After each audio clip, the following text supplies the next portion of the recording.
हर शाम स्कूल खत्म होते ही जब बच्चे अपनी मस्ती और दोस्तों के साथ खेलने में व्यस्त हो जाते थे, एक 8 साल का लड़का अकेले अपने छोटे से बस्ते को कंधे पर टांगे एक ही रास्ते पर चलता था।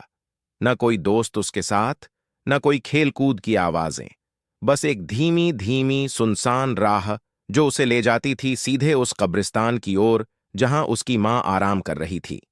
कब्रिस्तान की उस पुरानी काली कब्र के सामने, जो समय की मार से थोड़ी टूटी फूटी लगती थी, वह लड़का बैठ जाता था।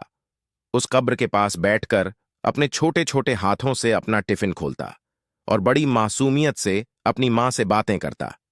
मम्मी, आज मैडम ने मेरी ड्राइंग को सबसे अच्छा कहा।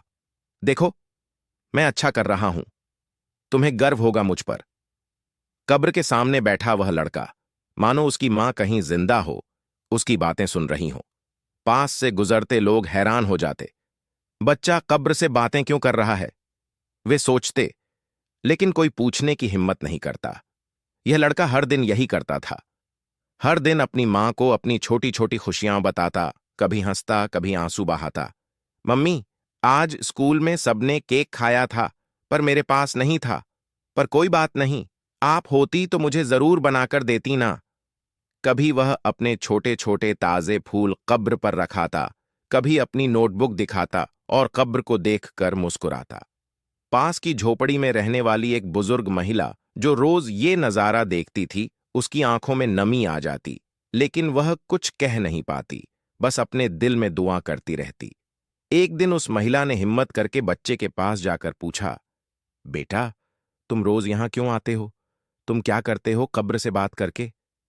बच्चा अपनी मासूम मुस्कान के साथ बोला, यह मेरी मम्मी है। अब तो वह इस दुनिया में नहीं है, लेकिन मुझे पता है वह मुझे सुनती है। महिला की आंखें भर आईं। उसे भी लगा कि बच्चे की ममता और सच्चाई में एक अलग ही ताकत है। कुछ दिन बाद कहानी में एक बड़ा बदलाव आया। एक दिन वह बच्चा स्कूल नहीं आया। पहला दिन गुजर गया, बच्चा नहीं आया। दूसरा दिन भी नहीं। तीसरे दिन कब्रिस्तान में भी उसकी मौजूदगी नहीं थी। जगह खाली खाली लग रही थी, जैसे कोई सबसे प्यारा हिस्सा अचानक गायब हो गया हो। महिला बहुत चिंतित हो गई। वह स्कूल जाकर बच्चे के बारे में पता लगाने लगी। स्कूल से पता चला कि बच्चा पिछले 2 दिनों से स्कूल नहीं गया था। कोई भी उसके बारे में ज्यादा नहीं जानता था, न कोई परिवार था। वह अकेला था अपनी छोटी सी झोपड़ी में। महिला की आंखों में आंसू आ गए। क्या हुआ उस मासूम बच्चे को? वह हर दिन अपनी मम्मी से बातें करता था और अचानक ऐसा क्यों हो गया? अगले दिन महिला फिर कब्र पर पहुंची। वहां बैठी हुई उसने दूर से एक छोटी सी परछाई देखी। बच्चा वापस आ गया था, लेकिन वह अब पहले जैसा खुश नहीं था। उसके चेहरे पर दुख और थकान की परछाई थी।